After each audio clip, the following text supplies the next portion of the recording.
আগে প্যাকেট আটা দিত, তাতে তো কত নোংরা থাকতো, পোকা টোকা থাকতো। তারপরে ওটা প্যাকেট আটা বন্ধ করে রেশনে চাল কমিয়ে গম দিচ্ছে। সেই গম আমাদের এই বৃষ্টিতে মানে ভেঙে আনা হয়েছিল, বাবা ভেঙে নিয়ে এসেছিল।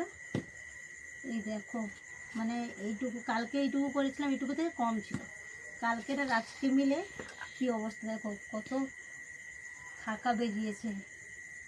যদি এটাকে না এভাবে চালানো যায় তাহলে মানে আটা তো মাখাতে তো কষ্ট হবে, আর আটা ভালো করে খেতে মানে স্বাদও লাগবে না রুটি খেতে।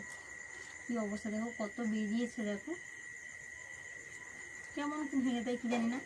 তো এর কী উপায় আছে তোমাদের জানা থাকলে বলো, কেমন করে মানে আটাটা গমটা ভাঙাতে হবে।